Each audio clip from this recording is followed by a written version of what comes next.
Look at there. There's Alaskan Ballistics. How you doing, buddy? I think you're muted.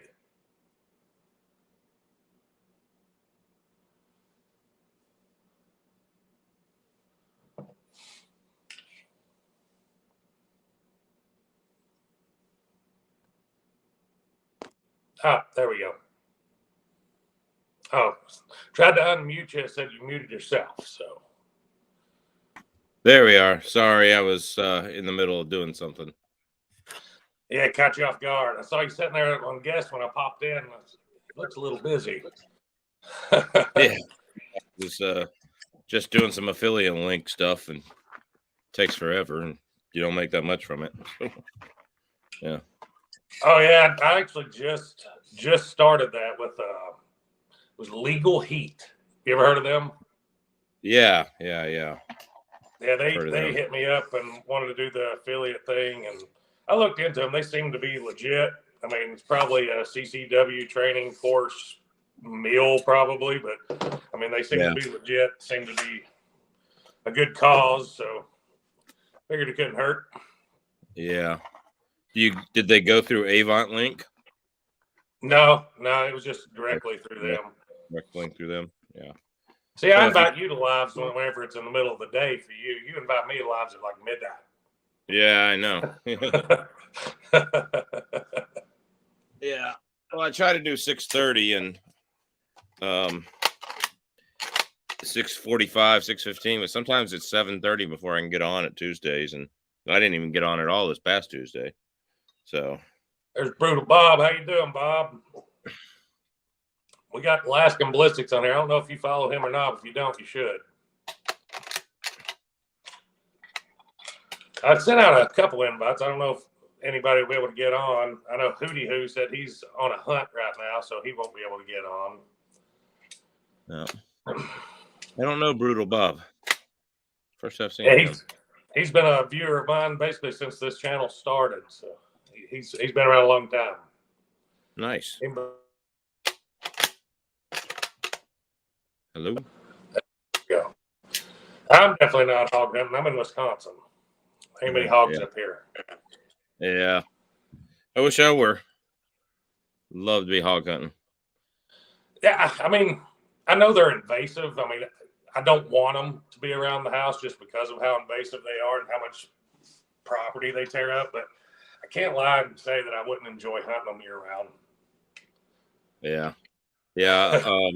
When I lived in Mississippi, we had a couple opportunities to hunt them, but we never got one. Like, I could have shot one, but I was deer hunting. I decided to wait for a deer. And but I never had a good shot on her anyway. I texted the landowner and he's like, shoot them. And I'm like, but she's got little piglets with her. Shoot them all. I only had a single shot. You know, that was in Mississippi. And then we went back to hunt them. And where we were hunting, they had torn up this guy's food plot. And so we went back to hunt them. And my ex-wife at the time, we heard him coming, because they sounded like a four-wheeler coming through the woods. There's many of them. And maybe not like the same. But anyway, she took her rifle and went kaboom right in the shed we were in and scared them all off. Brutal Bob says, Alaska, one of the states without hogs per the government. Pretty much. I mean, they're bacon farmers and stuff. Don't get me wrong. They're farmers here. They're people that run hog farms and horse farms, and even some corn and wheat up in Delta Junction for like in the summertime for the 3.5 months of summer they get up there. But yeah, there's no hogs here. We do have coyotes. Yeah, we've got a good bit of coyotes at the house too. And that's you talking about deer hunting and seeing the hog. I run into that every year. I'd be deer hunting and see a coyote and think, I know I need to shoot this thing, but there's my deer hunt over if I do. But here in Alaska, since I have a very organic diet because I have celiac disease with IBS, so there's no gluten, no dairy, no soy. I can't take mountain house stuff with me. So when I'm backpacking out a lot, I'll carry my 22 pistol suppressed. And that way, if I see something like a coyote, or if I see something like a grouse, or a rabbit, or a squirrel, or something like that, or even a lynx, or a mink, or a ermine, or which are really small minks, something like that. Like any of those things that I see, I can a marmot. I see a lot of marmots. One year, one that brown bear hunting video I did, I saw 25 marmots if I saw one. Porcupines even, so I can shoot them and eat them while I hunt if I need to. You gotta be careful skinning a porcupine. I've been told. I haven't done it, so. Oh, I'd tell you. I think a suppressed little 22 handgun deer hunting, that would be the ultimate answer to the squirrel that makes you think the big monster's coming around the corner. Yeah. I will have to say this. Jason's Killing and Grilling. Hey, hop on, man. I sent you a link. Get in that link and you can hop on here with us. Yeah. I'll tell you this though. If you can afford to do it weight wise, space wise in your tree stand or ground blind, carry a bolt action 22 suppressed. The noise difference is incredible. Like, oh yeah, there's a good 15 decibels extra. That, I mean, I've had people at the range, and of course we all had hearing protection on because there's other people there, but they didn't even know they fired the gun. I was like, good shot. I fired. It fired. What? Huh? Like, I just got a Savage Mark II, and I threw my suppressor on the end of that, and it's been the quietest thing I've ever had. I love it on my 1022. I love it on my 22 Victory. When it's big game season, the suppressor stays on my 22 Victory, Smith & Wesson Victory. So yeah, that's that. Says Brennan, plenty of hogs here. I think he's in Texas. Most killed in one stalk hunt was 21. And that sounds like a good time. Well, George, I need to come down with you, George. 22, why not suppress 45? It's worth it for the squirrel. 45 is too much for a squirrel. Yeah, if you get a shoulder shot by accident, get a shoulder shot by accident, you don't have any meat. I actually just shot a video. It's pretty neat. I cut up gel blocks into squirrel size blocks and shot them at different distances with a full choke with different size shots, steel shot, lead shot. It actually turned out to be pretty good. I'm going to edit it tomorrow, so I should have it up before long. It actually turned out to be a pretty good video. Okay, cool. Email me the link so I can share it. So. Oh yeah. Just wonder how a coyote would taste. You ever eat a coyote? No. The best thing to do with a coyote is to leave it there, cut open its urine sac, okay, and let other coyotes come and eat it so you can shoot them too. Yeah, that sounds ideal. Anytime I actually go coyote hunting, which, I don't have any night vision or anything like that, it's always through the day. I never can bring them in. I go deer hunting or squirrel hunting, I'll see them every time I go. Yeah, squirrel hunting. Yeah, I would kill it. I would kill a coyote every time, because you're not getting that much meat squirrel hunting, and squirrel hunting is just mainly for fun, Well, typically when I'm squirrel hunting, I'm using number 7.5 or number 8 shotgun. Oh, we got to be close. Yeah. I'll tell you the story though. Coyotes. My ex-wife's land in Georgia. We used to. The buddies at the range I worked at called it chuck shot because I hand loaded it. But my dad and I would load 9 pellets of number 4 buck, and then put 3/4 of an ounce of number 4 copper-plated turkey shot on top of it, and run it through a full or extra full choke. And 60, 70 yards was not a problem. And all these small food plots that they had food plots that, weren't more than 100 yards wide. So if you got a coyote run across the middle of it, because that's what they do at night, is they'd run across the middle of it as soon as you flashlighted them. It's before there's any infrared stuff or whatever. As you flashlighted them, you just led them with the flashlight and boom. I'm telling you, if you want to drop coyotes, find some small food plots. Get your little rabbit skin out there on a string and shake it and have your rabbit call and your scents and stuff or whatever.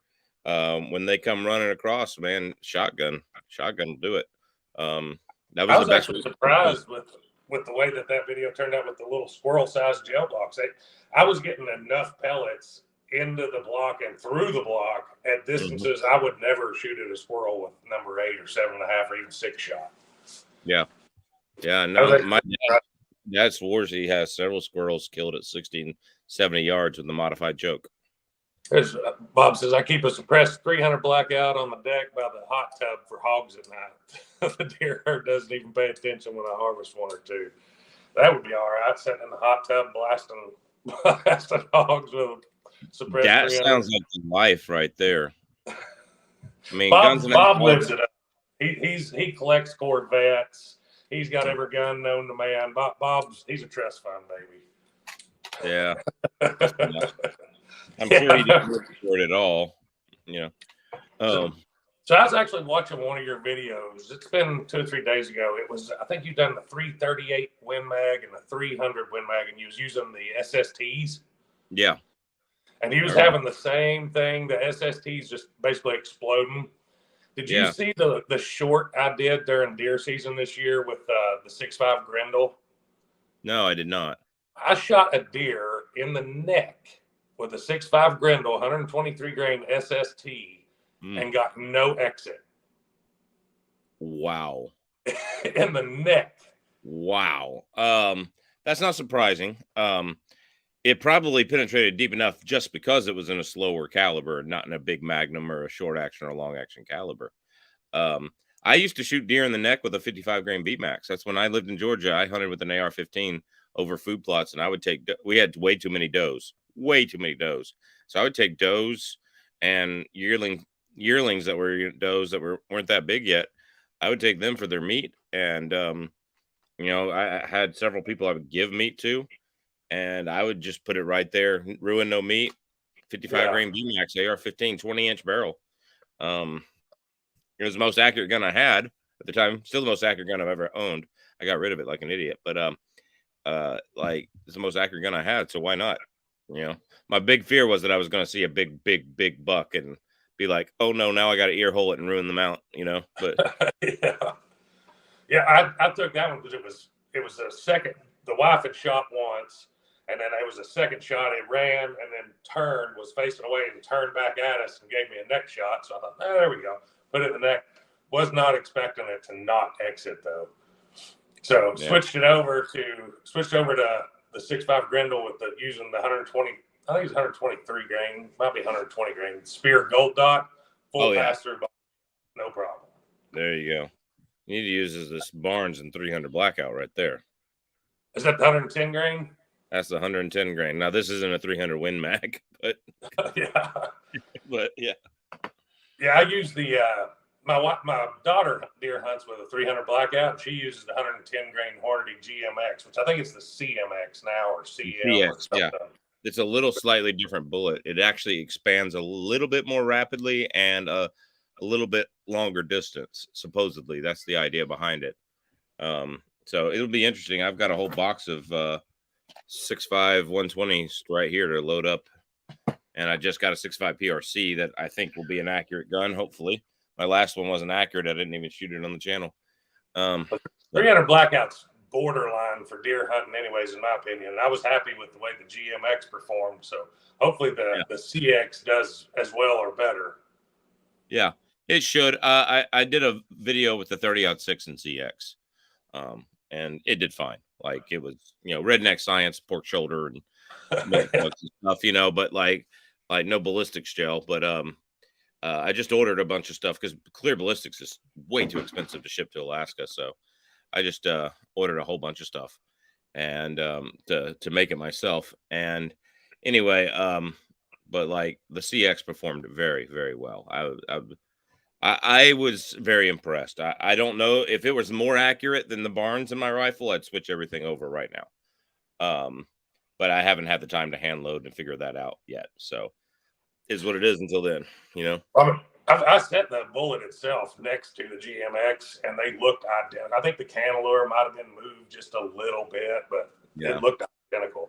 So George says, as far as I know, Hornady's SST isn't bonded, while the Gold Dot is bonded, which might be why I stay together. Yeah, definitely. Yeah, I really like the Gold Dot rifle bullets. Everything that I've used them in so far, the 7.62 by 3.9, I love that bullet. I can't find it anymore, but it held together in our 308 test. It was the last main video I produced.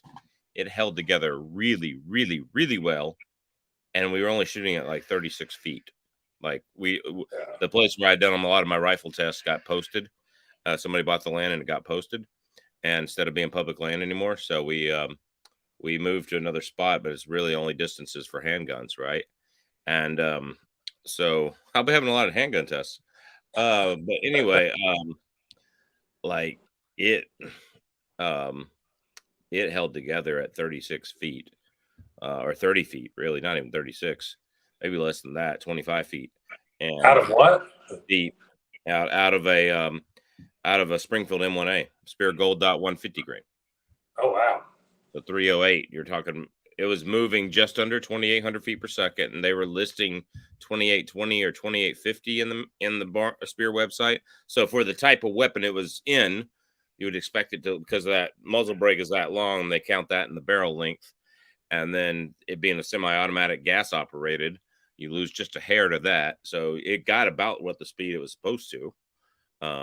Had a pretty decent standard deviation. Anything under 20 is, good for factory ammo. So the speed, I've seen Remington be like 60s and 70s, and I'm like, I will never use a Remington core lock again. Thank you.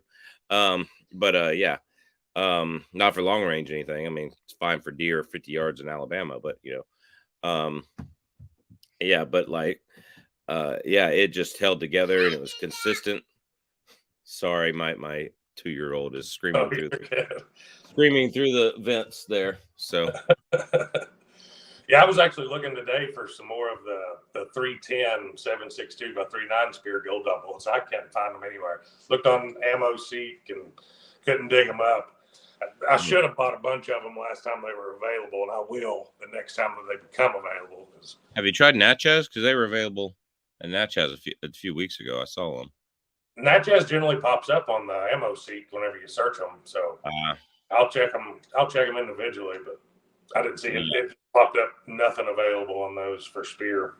Yeah, the .310s you said. Yeah. That would be the idea. That's probably not something that Spear sells a whole lot of. I don't know a whole lot of people that reload 7.62 by 3.9, but it's more popular. I like it.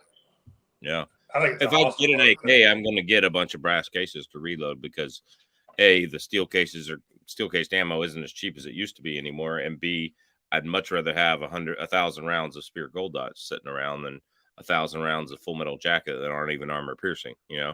So it's like, if you're going to have Full Metal Jacket around, at least have it at least with 5.56, you can get the 62 grain green tips, which aren't armor piercing, but they're, designed to go through barriers and stuff like that, but, if I'm going to have a 7.62 by 39 sitting around, especially for crap hits the fan or for my wife to carry when we walk in the woods up by our house, as opposed to carrying a full-sized rifle that she can't handle the recoil of, which she can. She likes my 338, but aside from that, for quick acquisition and finding a brown bear, why not? Why not a 7.62 by 39 in an AK that's going to be highly reliable and it's going to run? And why not something like a Spear Gold Dot that's going to penetrate deep but still deposit all of its energy? Oh yeah. So how reliable is Ammo Seek? I've heard of it. Just some of the websites listed seem sketchy. So far, I've used it quite a bit, and I've ordered from some of the sites that I've never heard of, and I've had good luck so far, just by limited experience. And I have done this too. Like I was looking for blue dot powder here a while back. Oh, yeah. I used Ammo Seek, and it showed no results. But if I Googled blue dot powder for sale, there was all kinds of websites popped up that had it listed in stock, blah, blah, blah. But they were sketchy looking websites. So just based on that alone, I think Ammo Seek does a good job of kind of filtering out some of the spammer websites. But I ended up having to go to Gunbroker for Blue Dot and paid out the nose for it. But I was telling people on a live stream I need a Blue Dot, and this guy emailed me and said, "Hey, come to my house and pick up a pound for free. You can use it on the channel." I'm like, "Great!" So I talked with him in an hour at his house, right? And total stranger. We're just in his garage talking for an hour, and then the next day, my buddy from the gun shop says, "Hey, we got Blue Dot," you know, and so I go and I get a 5-pound container of Blue Dot. And I call or text the guy back. Hey, they called me at the gun shop. Do you want this back? He says, "No, man, used it on the channel." I'm like, okay. So I ended up getting a pound of Blue Dot for free, which was nice from a viewer. And I cited him, Alaska Gun Dad, if y'all want to look at his channel. Yeah. Anyway, like it's been great. I mean, I load most of my 10mm with Blue Dot, so. Oh yeah, Blue Dot is the 10mm powder. That if I go to the lighter bullets, I tend to do pretty good with long shot. I've heard the same thing. I've never seen long shot listed for the lighter bullets that I've used, so I'll probably go with it if I see it listed. But I've had good luck with power pistol. I think I did 140 grains Barnes with power pistol, and those ended up being really, really well. They did really, really well. I like those Barnes. Oh, I don't think I've ever tried power pistol in it. George says Jeffrey Dahmer vibes much. You could have been somebody's meal. Could have been, but I mean, if I'm going to somebody's house, I mean, they know I'm carrying. So it says Blue Dot. I vaguely remember that name. Yeah, no kidding. It seems like it disappeared, which is strange. Oh man, try to find Reloader 22 or 26 up here. Good luck with that. Primers that are not $100 a thousand. Yeah, I got lucky. I wouldn't say it was lucky. I got blessed, but the lady across the street, her husband died a few years ago with COVID, and she's like, "Hey, come get some primer. Go through his reloading stuff." So I paid her $5 a sleeve, which was like they were old enough to be way less than that, but not so old that you wouldn't use them. You know what I mean? Like it's packaging you remember from your youth, and like so it was like CCI primers. I got over $200 worth of primers and powders for like $2,000 a sleeve, or $5 a sleeve, and $200 of it, and it was all large rifle and large rifle magnum. Because up here you can find small pistol, you can find small pistol magnum, you can find small rifle. Sometimes you can find small rifle magnum, you can find small or large pistol magnum. You can find, but you can't find large rifle or large rifle magnum. And I just stocked up. So down here you can find it. It's just outrageous. It's still, I mean, the best you're going to find is like $80 for 1,000 of it. And I just can't do it, man. Like before COVID, I was lucky enough. I stocked up like 30,000 primers, and it was mostly small pistol, small rifle stuff, which is what I shoot mostly. And I'm still running off that. But hell, if I remember, it was like $45 a thousand is what I gave for it then. And now it's 80, 8,500, and then you add your hazmat fee for shipping, and they'll limit you to 1,000. So there, you can't even take advantage of that. No. Yeah, no. I don't have it in me. Mine just said that Natchez sold him 300 primers and did air freight and hazmat shipping to Alaska, which is unusual. It's hard to do. But apparently you can do it. And I might be doing that, but I think he ended up paying over $600 for 3,000 primers. Yeah. But I used Blue Dot for 357 target loads with a 558 grain semi-wide gun. I don't think I've ever used Blue Dot in 357. I tend to go H110 when it goes to 357 44 Magnum. I haven't started reloading 357 yet. I need to, because I've got those. He sent me a bunch of the CKB hard cast bullets, and he doesn't. He sent me a bunch, but he doesn't like pay me to say anything. But they have been the best bullets that I've found so far that for hard cast bullets. The CKBcastbullets.com. CKB, you have to shoot me that in an email or something. So I won't remember by the time we get off air. Yes, CKB. It's easy for me to remember because that's my initial CKB. But anyway, CKBcastbullets.com, and they are a 21 on the Brenel scale for hardness, whereas the Underwoods are like 16 and the Buffalo Bores are like 15. The bullets they use, so it's like really hard stuff. And he puts them in regular grains too. So as opposed to having to have a 220 grain or 200, it's a regular 180 grain bullet. So you can get the speed, and because it's so much harder, it's not going to mush up on a hard target. So it's it's going to go right through and give you the same penetration a 220 would. But now I got the foot-pounds of energy of a 180 because of the speed. So yeah, pretty nice. Speaking Same thing. Yeah, I got a video coming up that I think you're gonna like. It about killed me. I had a cut. I got a cut on my finger from this video, and once I tell you what it was, it'll make sense. But I put Underwood. I think it was 305 grain hard cast, gas checked, 44 Magnum, up against 10 millimeter, 200 grain Underwood hard cast. And I shot it through 2 pork hocks with the bone. I mean, you got a bone probably that big around inside the hocks. And then through old deer legs from November, from the deer we'd killed, and then through beef ribs, and then into jail. And I was digging the 10 millimeter bullet out and cut my finger. And man, my finger swelled up, got red, couldn't bend it, nothing. Took some medicine, got rid of it, came back right after that, had to take another round. That video about took me out, but the results are actually pretty interesting. Once that video comes out, it was hard cast versus hard cast. I mean, the bullet diameters, 44 Magnum, 10 millimeters, really not that different. No, but that powder charge behind 44 Magnum is a lot bigger. But and you see it. Yeah, but I will say this: 10 millimeter, because it's going slower. If you have the same bullet type style, the penetration isn't that much different, generally speaking. Sometimes it can be.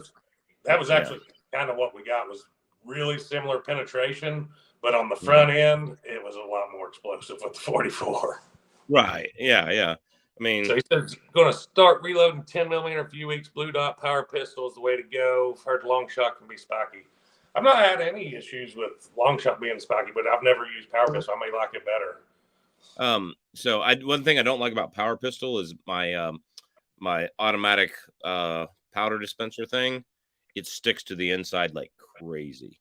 I had to go take put that stuff in the dishwasher. Like I don't even know if it's dishwasher safe, but like I put it on the top row and didn't do the heated dry and rinsed it out. Like it was nasty. And like it took forever to get all that out of there and to change powders.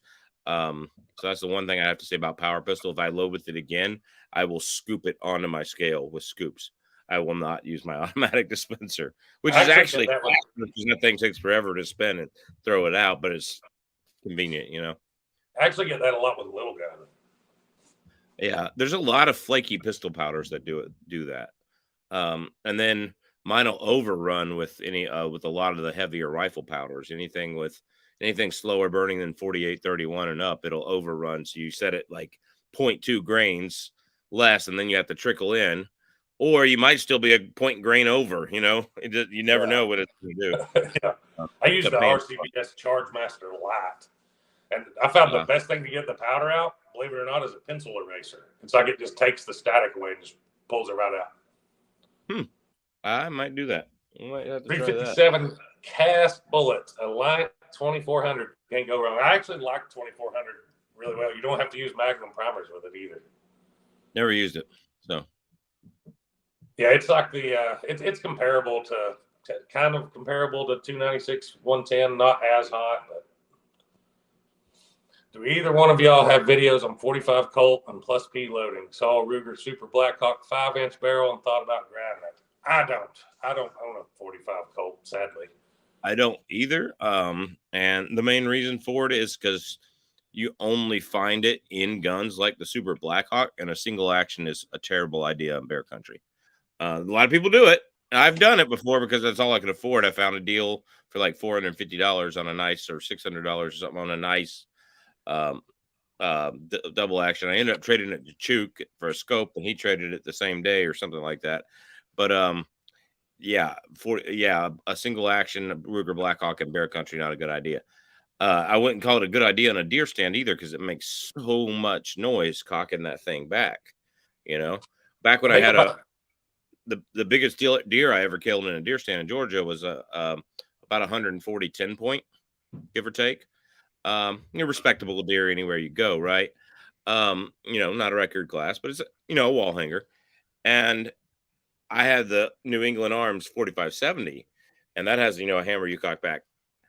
People think I'm stupid, but you keep your hand and finger away from the trigger, and you just cock that back, because if you cock it back while that deer's there, it's gone. Yeah. I think if I was going to go 45 Colt and something other than like the classic single action Army or something like that, if I was going to go 45 Colt, I'd probably just go ahead and go either 460 or 454 Casol, and then you have the option of using 45 Colt. Agreed. Especially the 460, you could use 45 Colt as a great. I mean, you could use the light rounds for practice and then use the stuff. But unfortunately, my friend who had a 460, the 5-inch version, moved away. So unfortunately, you won't see that on the channel anymore. But there's a couple of versions on it that he let me borrow and shoot on the. It was great guy, but he moved away. So I've been toying with it. I'm on buying either that or the 500. I go back and forth on it all the time. Yeah. I'm gonna be honest with you. I'd get the 460 over the 500 any day of the week. Yeah, I think it's a better performer, but if I'm going to buy a handgun that I really don't need, that's just for fun, why not go 500? I understand. So the answer is both. So it sounds like the answer is both. Yeah. I think this is a question for you. Favorite hard cast bullet for 454 Casol or 460? I've never used either one. Other than I have shot the 454 Casol with Buffalo Bore hard cast. And I will say that if you're going to hand load, my favorite bullet would be those CKB hard cast bullets. And ckbcastbullets.com. So write that down. I've said it like 18 times now. ckbcastbullets.com. He doesn't pay me to say it. He sent me a bunch of bullets to test. It's been the best performer for me so far. And they are, extremely hard on the Brenel scale. They're much harder than, other, manufacturers' bullets. Do you have gas check bullets, or is it all just? He does. It's all cast bullets. Yeah, I think he has some hollow point cast bullets, but I'm pretty sure they're all just mostly hard cast. He'll do, lubed or coated, whichever way you want to do it. I prefer coated myself. So. Yeah. But, so you can run it. I typically have been buying from I think it's Missouri Bullet Company. That's where I bought a lot of cast, but I just buy most of the cast bullets I buy is the softer stuff, like 18 Grinnell hardness stuff, and it's mainly just planking bullets. And I always get coated with that. So what do you got? What you got? You're working on up your way? Oh man, I've been working on getting healed from being sick. I never went and got tested, but I got something COVID like a few weeks ago, and it's just been, hanging on and stuff like that. I've been, I took a couple of days off from teaching school and took a couple of days off here and there, and took a couple of Tuesdays off for my chats, and I've just been doing that. I've got some things coming up I'm going to do, but I haven't been doing much, that's for sure. As far as shooting is concerned, I'm going to shoot Chook's FN 10 millimeter, and probably the High Point 10 millimeter as well that came out. I'm getting the High Point 10 millimeter, and I'm going to blow it up. Yeah. I'm going to see if it'll handle heavy stuff. No, I'm just kidding. I'm probably not going to do that to his gun. I'm going to see if it'll hold the heavy stuff, and then I'm going to see if it'll hold compressed blue dot, and then if it holds that, then I'm going to see if it'll hold double and triple tight group loads, and we're going to blow this thing up. I'm planning on doing which copper bullet is best. This is all the starting from this side over here. I've got Nosler E-tips all the way to CX, GMX, TTSX, and LRX. So that's a lot of money right there you got in your hand. Yeah. all 150 grain with the exception of the LRX being the 145 grain, and all loaded with 4831. So should go around the same speed, and very good. I have a max charge and a minimum charge at each one, and I'm going to see how they do that. And I think I'm going to go even further down, since it's 7 mag, go even further down and do a minimum charge in 7mm 08, and that'll give you like what it would be doing at like 600 yards or 700 yards. So yeah, I think I'm I going to think do that's that. a highly underrated cartridge right there, 7mm 08. Agreed. I totally agree. I think it's a great cartridge. I've never killed anything with the one we have. My brother has. He has one that he's killed a bunch of deer with. Like 6.5 Creedmoor, it does lose a lot of velocity in an 18-inch barrel. It's going to lose 200 feet per second versus 308, which doesn't lose as much. Not because of the powders used, because they're all the same, just about, but mainly because of the width of the 308. Gives it more powder room to burn. And there's a little bit more powder room in the casing because of the neck being not as being wider. But like 6.5 Creedmoor, it does lose velocity in an 18-inch barrel, which is what I have. So I would like to eventually get a longer barrel for it. There's Bob. The joys of being semi-retired, cast and coat my own bullets. Well, that and also being a millionaire helps, Bob. Yeah. Well, I mean, that'll help with the lead poisoning bills. So. What do you think of the 277 Fury? I think it will get ditched by the military pretty darn quickly. There's no way an 80,000 PSI cartridge doesn't tear up a firearm in combat situations. I think they screwed up by having the 80,000 PSI cartridge and then saying, oh, well, we're going to do some 50,000 PSI cartridges too for like severe. Well, just pick one.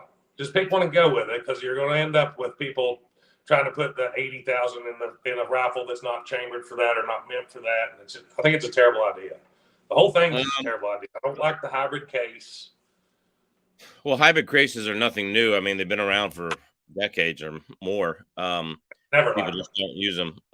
In fact, I've got a box of ammo with them here somewhere. Yeah. These are even makes the handguns and the hybrids, but yeah, being a reloader, I just look at them and scour. This is 9mm from the G9, and this is a deep penetrating bullet. This is like a 9mm solid bare load, G9 Woodsman. It's pretty good bullet. I've tested them once in 10mm. They're pretty good. But in the 9mm, they have that hybrid style, and the good thing about the hybrid style, I mean, you can still reload it. I mean, because you go right down to where the walls of the case meet that, and you're fine. But the good thing about the hybrid style, it does take a whole lot more pressure, and so I don't think they'll build a rifle that doesn't take the higher pressure round. I think that's part of the SAMI specs. So I don't think you're going to have to worry about the higher pressure round part will just disappear. Like you said, the military's going to ditch that quick. Yeah, unless it truly is armor piercing effective.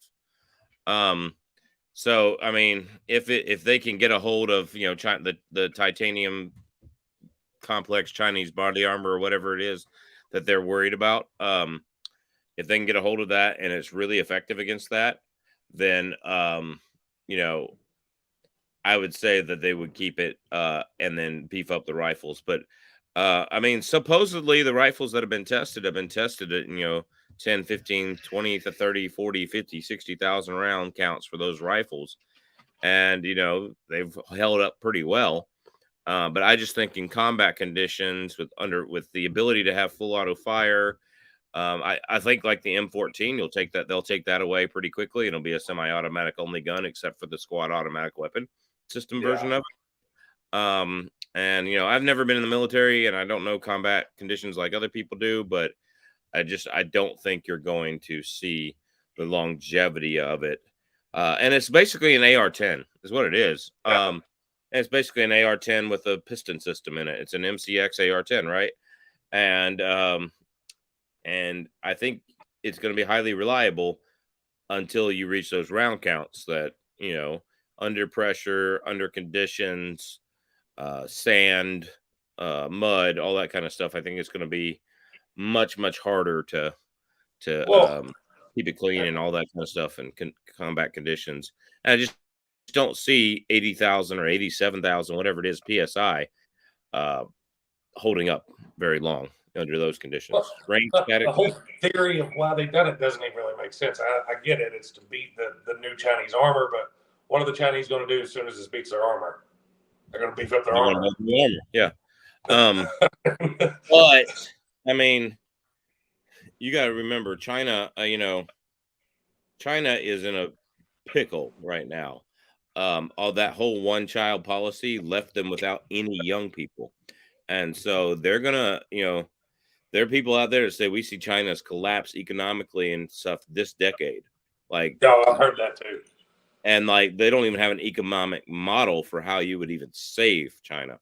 And you take Taiwan. Bad about it, not letting immigration in. The Han Chinese are 95% Chinese, Han Chinese, and they are pretty racist about not letting other people in. So they can't even save themselves with younger workers with immigration. And besides, who would want to immigrate to a state that's not democratic, and free? So it's like they can't even save themselves. You don't have to worry about China. I've seen the data, and it's like, I don't know. They kind of got that cornered wolf effect, though. I mean, if they know they're in trouble, it's like all this spy balloon stuff going on and stuff. I mean, to me, somebody that's threatened to fall in the next 10 years is more likely to do something retarded than somebody that's just cruising right along. Yeah, but okay, so let's say they do something retarded. Let's say they invade Taiwan. I don't think they can do it. Their Navy is capable of it, but the Taiwanese, the Japanese, and the Americans would stop that. We would stop that, right? The sanctions alone would cripple them. If they had the kind of sanctions on them that Russia did right now, there'd be half a billion people dead from starvation. Like that. That's how much food they import. They're an importer of oil and food like crazy. Bob says TGD being comfortable can be a burden. I'll explain it to you when you and Caitlin come up. So I guess we're going to sit in the hot tub and shoot coyotes with 3 in a blackout, Bob. Yeah, that sounds like a real burden. Yeah, that sounds terrible. The more money you make, there's a lot of times you have more responsibilities you have. I get it. Unless you're retired and own oil wells on your property or gas wells. There's that. Brutal Bob, I think he's just giving you a hard time out of jealousy more than anything. 100%. Not even going to deny it. Hogs. Yeah, that's right. Not cows. Hogs. Yeah. I'll come hunt them anytime with you out of the hot tub. I didn't find a place in Tennessee I was looking at, and it was like, I don't know, $400 or $500 or something for a 3-day hog hunt. And if you didn't kill anything, you didn't pay anything except for your room and board. But if you did, it was like $300 or $400. But they provided all your meals and everything. And I was thinking about going down and doing it just to go shoot some hogs. So I've never killed a hog, never hog hunted, nothing. Yeah. Yeah. No, my buddy in Mississippi was telling me you go to one of those small towns in Mississippi and like they're all minority, right? And like you throw a bunch of hogs up on the tailgate of your truck in a small town in Mississippi, man, you could sell them for the meat for $100 a piece. Just people come up and take the hogs and be like, "Here, I'll take a hog, $100. You can sell them for $100 a piece." I was like, kidding. I've always heard that most of them were kind of gamey. Unless it was a small. Yeah, well, I mean, almost all wild game meat is gamey unless you cook it right, So hog gaming hog. I mean, I got a hold of a Duroc hog, had it butchered, and it had only dropped one testicle, and they castrated it. And that sucker, when I fried the sausage the first time, I had to open the windows in the house. I had to get rid of all the meat. It was so musky. It was terrible. It tainted me for life. So gamey hog would be a no-go. Yeah, but you got to marinate it right, and like anything else, I mean, orange Fanta soda and soy sauce. Man, take care of any of your orange Fanta soda and It'll take care of Never any heard game. that. I'll have to Yeah, try I'm it. telling you, dude. Yeah. Why is 22-250 ammo so hard to find? I'm looking at a Probably bunch of it because right it's now. not near as popular as it was. That'd be my guess. Yeah. I'm actually going to get rid of. I'm going to pull the 22-250 bullet barrel out of that AR-10 Elper I built and get a 6.5 Creedmoor 20-inch barrel, lightweight barrel, because I have an 18-inch really heavy barrel. It's the heaviest gun I own. That gun's 13 and almost 14 pounds with scope and everything on it. So, like, I'm never going to carry that hunting. It's literally a battle rifle I would use inside my house, not even a bug-out rifle. It's a bug-in rifle, right? And and it's, you know, scoped accordingly because it's got a US optics 1-6 on it. And so I thought, you know, maybe build a lighter weight 6.5 Creedmoor upper because the barrel itself weighs 6 or 7 pounds, right? So Yeah. it's like, because it's that thick around and under the handguard, and then out of the handguard, it's just that thick around. And in fact, the 22-250 upper has a 26-inch medium weight profile barrel, and is a lot lighter than that 18-inch barrel. So I think I've been pulling that because, you know, I did that video. I don't know if you saw it with 22-250 against body armor. And, you know, everybody's like 22-250, you'll go through it, go through it, go through it. Nope. Not level 4 stuff, not modern level 4 stuff. No, level 4 stop. It's level 4 supposed to stop armor piercing 30-06.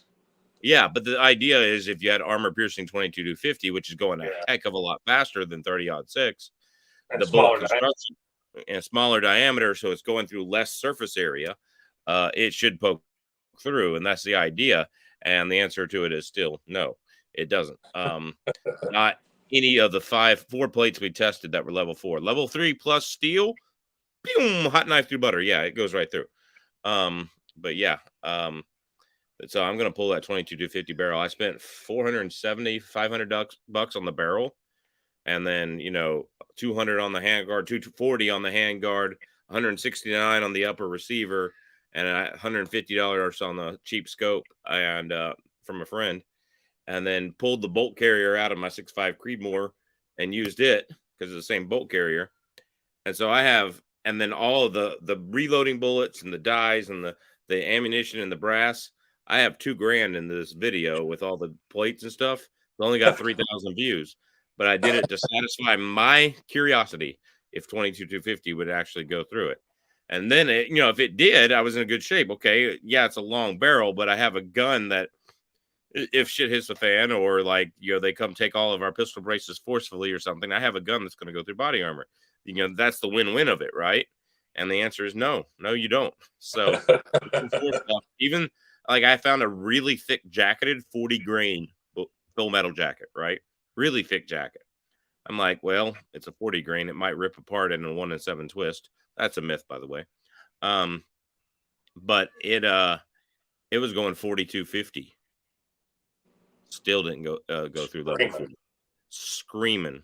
So yeah, 22-250 is hard to find because Chuck bought the last of it in Alaska, and you can't find it anymore. Brutal or Jason's killing and grilling. That's why. But yeah. Look at Brutal Bob flexing here. I hunted hogs from a helicopter in Texas. Yeah, now that'd be fun with my 22-250. Yeah, I feel like that'd be tough. I feel like it'd be hard to hit a hog from a moving helicopter. That's when you flip the switch to the fun switch side. Yeah, I've cooked it. It's pretty good. Used to have hogs close to me, but the Amish and Forest Service wiped them out. The Amish, what were they out there hunting with? Good for them. Yeah, I'm all good with that. Says that's why we hang the hogs for 8 weeks before processing, tender and no gaminess. Yeah, I've heard that a lot. People hanging deer and stuff for a long time takes away a lot of the gaminess too. Dry aging and stuff. I've never tried it, but I'll hang it overnight. That's about as far as I go. Which where I'm at, you can't leave them hang outside very often at all during deer season. A lot of times it's too warm to leave them out too long. It wasn't bad this year. I got to leave them out overnight, but unless you had a walk-in cooler or something, you ain't gonna leave them out for days. Yeah, you got to have a walk-in cooler. I mean, if you're in the South, especially, that meat will be spoiled if you hang it outside. Yeah, I'm in Kentucky, so it's hit or miss whether we have a cold deer season or a lukewarm deer season around the house. Jason's killing and grilling. We're talking about hunting. That right there is a hunting fool, buddy. he hunts year round, no matter what it is. If it's cow hunting, he killed bobcat the other day. He's a hunting fool right there. Yeah, he's a heck of a cook too. He takes all his stuff from the field to the fork. Is what he does. He kills it and then cooks it 85 different ways and makes you starve to death while you're at work watching his videos. Yeah, I'll have to watch him because that's what I do too. Sometimes. Yeah, check out his channel, Jason's Killing and Grilling. He does some good stuff over there. Plus, me and him grew up together. He showed up, he's in the 12 gauge versus 50 Beowulf chicken video that I did. And I thought was going to be just a banger video. I thought it was going to take right off to like 300 views. Yeah, it's crazy, you know, what you think of. So, I mean, my channel's biggest videos are caliber comparisons, right? But if I do one now, no, it's not going to take off at all. You know, it's like they've all been done before. You know, people want to see something new. If I did the 338 300 Win Mag, it's barely got like a 9 or 10 or 11,000 views. But if I had done that 3 or 4 years ago, it'd have 200,000 or 300,000 views. You know, and it's like, you know, and the video would have paid for itself with the YouTube advertising. Right now, 10,000 views doesn't pay for itself with YouTube advertising. Once you buy the ammo, once you buy all the pork shoulders and stuff, and you drive out to your area, and so you got the gas. Yeah, it just doesn't do it. Yeah, it's like there's no rhyme or reason. Like here lately, some of the videos that I thought were going to be really good didn't do anything, and then be a video that just like the 5.7 ballistics gel test is like, yeah, that'll probably be a decent view on this. Boom, it takes right off. It's like, why? I don't understand. I know there's not that many people interested in 5.7. Yeah, it's more popular than people think, but I mean, it's a fun caliber to me. Like, it's a fun caliber, and like, you know, certain bullets will get the penetration you need. So, I mean, if you want to carry it, carry it.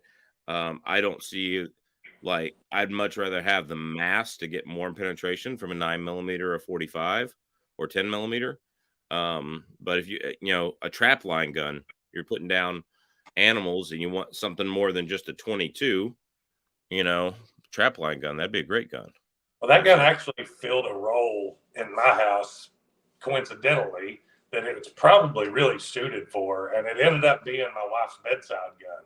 Because once she shot it and realized how light the recoil was and how well she could shoot it, and she got the confidence in being able to shoot it because it recoiled so lightly, then she loved it. And I was like, well, I mean, 23 rounds in the mag with that is nothing to sneeze at. So that ended up being her bedside gun.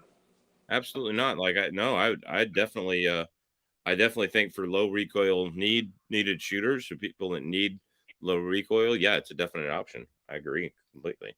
But you knew the new FN10 510 has the 23 round mags of 10mm, so I'll take that any. There you go. They've got one that like I said, I'm working in Wisconsin right now, and I went to the local gun range up here weekend before last. And it rented the new FN high power, and done a little video on it there. But they've got the FN 10mm, so I'm probably going to go, not this weekend because I had to work today, but next weekend I'm probably going to go rent it and do a little review on it and shoot it just because I want to shoot it myself. Yeah, you'll probably get to do it before I do. Chuke's been holding on to it for a little bit. But I just picked up a CZ 600 Alpha. He's going to review. Yeah, I'm a CZ. I love CZs. Yeah, we'll see how accurate it is. It's a 6.5 PRC. So I saw that. What's their lightweight version of that? I don't remember. Like a Scout or Trail or something like that. Probably a Trail. The Scout is usually like the youth stock in the 457 anyway. So I think the Trail is the one without the free floated barrel. It's not in it's not like the chassis type rifle. The whatever one it is, it's either Scout, Trail, something like that. I think TFB TV, I think, did a review on it, and he was talking about it. But they were still getting like 1.5 MOA with it, which ain't bad for a rifle that's not in a chassis that's not free floated. No, and one thing about some of those lighter weight barrels need the support, actually. So if it's a really lightweight barrel, it's sometimes they need the support. Because they just vibrate too much. And that's why they're, 1.5 MOA guns. But you know, this is a heavy barrel, so it's well balanced though, and it's not that heavy. It's tapered some, so I think it'll be, if you matched it with a lighter weight scope, you'd be, it'd be all right hunting, especially, if you're like me and you walk in 2 or 3 miles, you'll be fine. If you're like some of those people that are, going 15, 20 miles for sheep hunting up a mountainside, no, you wouldn't want this rifle. But yeah, it be fine if you're four-wheeling in somewhere and walking 2 or 3, 4 miles from camp, like I do, then that's that. But those PRC cartridges ain't nothing to sneeze at. That 300 PRC is a brute. Yeah. Now people like to make fun of it because it only gets 50 to 100 feet per second, maybe faster than a 300 Win Mag. But it's the shape of the cartridge that allows you to shoot heavier bullets. Yeah. Without it dipping way down into the powder casing. And so, I mean, that's what that was what was made popular by the 6.5 Creedmoor. Yeah. Was the idea of, people go, it's a need more, it's a match only cartridge. No, it kills caribou just fine. But from personal experience, but like, it's a nice cartridge, but the idea of it is the shape of the cartridge allows you not to seat the bullet so far down, but still allows you to fit that Creedmoor in a 6.5, in a 308 action, and not have plenty of the room you need for a long bullet without having to cut down or open up a magazine or any of those things. And so that's what made it. And so the PRCs are the same concept. Yeah. The 6.5 PRC is obviously just a stacked up higher 6.5 Creedmoor with the same concept, and the 300 is the concept there. So you can shoot your 250, 220, 225, 208 grain copper. You can shoot those bullets and get this, the same speed as you would a 300 Win Mag, but a lot more stability is the idea. And a 300 Win Mag, people don't understand that. Here's one right here. There's that same one I was showing you earlier. At the tip, the inside of the casing is 308, right? At the base of the shoulder is 0.315. So it's not actually gripping that bullet all the way down. And a lot of the older legacy cartridges are the same way. And that's what makes the Creedmoor, almost accurate in any gun tried. As long as the gun's fairly well built, it's going to be an accurate gun with the right load, because the Creedmoor has this, 0.264 all the way down the neck, and the 300 PRC 0.308 all the way down the neck. And people don't realize that's what makes those cartridges so good, is the design of the case. It's not about the foot-pounds of energy or the speed or the BC of the bullet even.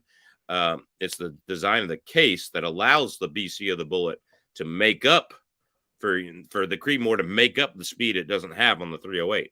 That's the nature of gun guys. For some reason, our culture is just resistant to anything new, it seems like. And I'm actually going to do a Gun Dungeon Gab on that, because it seems like anything new that comes out, there's always the well, that was the answer to a question that was never asked.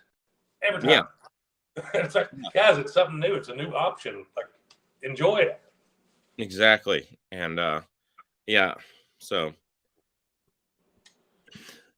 6.5 Creedmoor. Goes is like 6.5 Creedmoor is what my buddy shot that bobcat with. What a hole! I'd say it wasn't like on a bobcat. Yeah, it worked well in a caribou. I shot it right through the heart. Barnes 127 grain LRX. It went in there, deflected, turned up, came out through the spine, dropped you right there at 288 yards. I mean, so you're talking about something that's, a cow caribou is a little bigger than one of those Wisconsin deer. That's, big, massive whitetail body on those corn-fed wide Wisconsin deer. A cow caribou is a little bit bigger than that. Not much, but a little bit bigger, longer, more mainly, fatter in the rear. But like, yeah, so a cow caribou is a little bit bigger than that. And so you're talking about, like, people tell me all the time, somebody commented on my channel today, the 6.5 Creedmoor can't kill even a deer. And I'm like, what are you talking about? Are you like, I told him this wins ignorant comment of the week. But yeah, and I use those words too. So that's why my subscriber count isn't heavier, because I argue with viewers. But like, I'm serious. I think that's hurt me. So don't do it. Don't do it. Just If you don't like their comment, delete it. But like 6.5 Creedmoor is nothing to snap at. And when I built my 6.5 Creedmoor AR-10, I was like, wouldn't you rather run out of the house when shit hits the fan with the 6.5 Creedmoor than a 5.56 as far as power of the round is concerned? Wouldn't you rather have 2,400 foot-pounds of energy than 12? It's like, well, I just bought that Tavor 7 recently, and it's 308. And I kind of thought the same thing. And holding them side by side, though, God, that Tavor 7 is so heavy. Yeah. I mean, the X95 isn't light by any means for a 5.56 rifle, but that Tavor 7 has got some beef to it. Yeah. 308 semi-automatics are that's where the new Ruger S-FAR is really nice. The new Ruger S-FAR, that, like, if I had the money, I would buy his and hers of that right now. Me a 20-inch and my wife a 16-inch 308, and I would spend the money and build, reload a whole bunch of 308 if I had the money. Even if they had it in 6.5 Creedmoor, I think I'd go 308 because why not? Because 308's like inside of 200 or 300 yards, shit hits the fan. 308 is better. Outside of 200 or 300 yards, 6.5 Creedmoor is way better. It's a little cheaper to stock up ammo on too, I think. Yeah, and it's easier to find. Although that's gotten better here recently. But I had plenty of 6.5 Creedmoor when I started, and then this whole ammo crunch thing started. And so I bought extra 6.5 Creedmoors. I had plenty for my wife's rifle, and then I bought my Bergara, which happens to be like the best, precision rifle I own. Not the most accurate rifle, but the best precision rifle I own.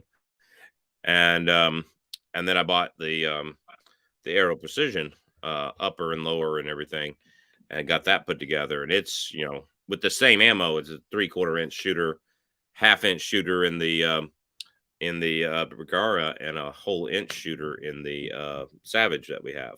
So it's like I can use the same load in all three of them, and you don't want to be standing within 1,000 yards of me, so it's just what it is. Yeah, I don't have a Bergara, but I've watched a lot on them. They seem to be tough to beat especially the price range that they're in. Yeah, that Bergara HMR, $1,000 rifle, give or take, right? That's 6.5 Creedmoor. That is a 1/2 inch shooter with the Barnes 127 grain LRX. They say if it's even better. I haven't tried it yet with the 143 grain ELDX. I haven't tried it yet, mainly because I think the ELDX is a horrible hunting bullet. I've just seen them explode too many times. They're a lot like that SST. People argue about me all the day, but yeah, and that's why they're losing animals. They're using a bullet like the ELDX and not using a proper bullet. Well, yeah, he brings up a good point too on losing the animals here. Says too many asshats are shooting animals at long range distances with the 6.5 Creedmoor. Lots of animals are lost. I mean, that's with any cartridge, but I mean, there may be some false. It's with any cartridge, but again, it's because of the bullet. Everybody thinks, oh, it's 6.5 Creedmoor, and I go get a Hornady ELDX, and I've got the perfect combination. And accuracy-wise, you do, but once you hit bone with that ELDX, it shatters, and that animal's lost because that bullet acts like a glorified VMAX. And like you put a 140 grain nods repetition in that same gun, you're going to recover your animal even at 500 and 600 and 700 yards. Honestly, I think there's probably a lot of false confidence with people that go buy a 6.5 Creedmoor and think, I can shoot 700-800 yards, and they've never shot 700 or 800 yards in their life. And I mean, losing an animal is more of the skill of the person than anything else. Don't get me wrong.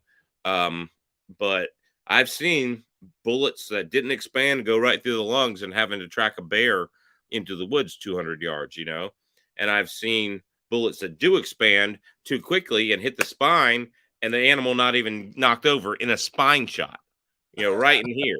And then this is a caribou. The ELDX exploded on it. It hit the spine, exploded on it, looked like a shotgun pattern in the lake behind it. And when I field dressed it, I found the bullet hole in the spine, and it just shattered. The one half of the spine did not crack the spinal cord in the middle, and pieces of bullets and bone shattered that lake behind it. It looked like you were shooting at a duck on the water. And like, so I hate like people blame, the 6.5 Creedmoor and people blame the asshats, but and there probably is some right to blame. That being said, 6.5 Creedmoor to me is a 400-yard gun because of the foot-pounds of energy. They say it's 1,000 foot-pounds of energy to kill a deer at 100 yards. It's 1,500 for an elk or a caribou. It's 2,000 for a moose or a brown bear, right? Those are the things. And so if you go by that standard, 6.5 Creedmoor, along with 308, 7mm 08, depending on the load, it could be 30-06, 270. That's a 300, 400, 500-yard gun at most. If you want to shoot 600, 700, 800 yards and you want to shoot animals, then you want to shoot 7 mag, 7mm rum, 300 rum, 338 Lapua, whatever it is. If you want to shoot animals at that distance, you need to have something that delivers the foot-pounds of energy at that distance to be humane. And so, yeah, I agree with him to an extent, but I don't think it's normally their fault. People are told, 6.5 Creedmoor and 143 grain ELDX is the ticket, and it's not. ELDX will fall apart like a crazy, like a VMAX. It's crazy. Yeah, I lost all confidence in the SSTs after that neck shot, and it's like I've been a Hornady fan for a long time. Like their interlocks, I've never had any problems with their interlocks, but the SSTs, I've had a couple issues with their SSTs now. Even it's the 450 Bushmaster bullet that they do in the SST, or the FTX. My bad. Had a deer shot that didn't even exit in a 450 Bushmaster. Would not have guessed that. It was like 40 yards. Oh yeah. Well, you saw how they flattened out in a 338 Win Mag in my video. So yeah, SSTs and ELDXs, basically any non-bonded ballistic tip is not a hunting bullet. Like it's a varmint bullet. I don't care what weight or grain it is. If you're sending it fast enough. Now, what would be interesting is like, okay, an SST 180 grain and 300 blackout, barely getting, 11, 1,200 feet per second. Now, I actually think I tested that. Yeah. I'm pretty sure I got that bullet in my 300 blackout video. I think it was 180 grain about. I think it was an SST. Well, I tested their 190 grain FTX, and it didn't do very well expansion wise. Oh, you're talking about the Sub X? The Sub X, the Subsonics, yeah. Yeah, I tested it in its own video, and it expanded like just a little bit. It looked like maybe almost XTP type expansion, just a little bit in the nose, and that was it. Yeah, XTPs expand better than that. So yeah, I was not happy with that. So except that Bobcat was at 15 yards. Oh yeah. Why are you shooting game so far away and losing it, Jason? Jeez.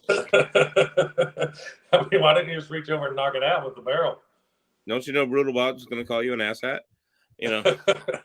Brutal Bob says, I'm going to use my 408 shot tack at 1,000+ yards varmint hunting. I'd say that'd do it. Yeah. That'll get there. I want to challenge you to use the Brutal Bob at 2,000 yards. I've never shot over 400 yards. So, well, guys, we have been on here for an hour and 10 minutes. I think I'm going to wrap this baby up. Yeah. I want to respond to Brutal Bob's latest comment, though. Oh, go ahead. So how many decades did the American sportsman eschew the 6mm or the 6.5 millimeter? The paper punching Creedmoor came along. Now they want to hunt Kodiaks with them. First of all, I know somebody who's actually killed a brown bear with a 6.5 Creedmoor. I don't recommend it in any way, shape, or form. But everything has ear holes, right? He shot it over a bait station through the rib cage with an ELDX of all things, and got it. It hit the heart and exploded, and he got it. And that is probably not the right thing to do, but he got it. And it kicked there for a second, and he let it lay there and kick, and it was good after a little bit. So It's not impossible. But how many? Here's my response to that.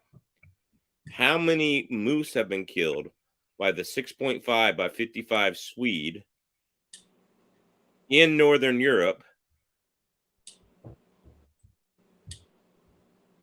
since the last century that cartridge has been awake, been alive, been around? And it's less powerful than the 6.5 Creedmoor in factory ammo because of all the old guns. Now you could hand load it a lot hotter than the Creedmoor for newer guns, but you can't put them in older guns.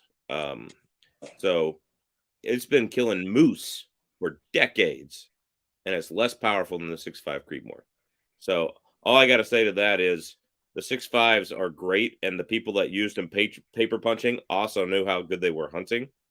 And I have no problem. I'm hunting with my 6.5 by 284 until I get the opportunity. Till I take the opportunity. I had some opportunities last year to kill a caribou, but we were so far out, we were only going to get one caribou out. And I was making sure my buddy who came up from Bullets for Bucks, who came up from out of state, I was going to make sure he got his out, and I ended up not taking one. So that being said, I think with anything, that's why we do the testing that we do, is because bullet construction means a lot more than what people really think that it does. Different types of different.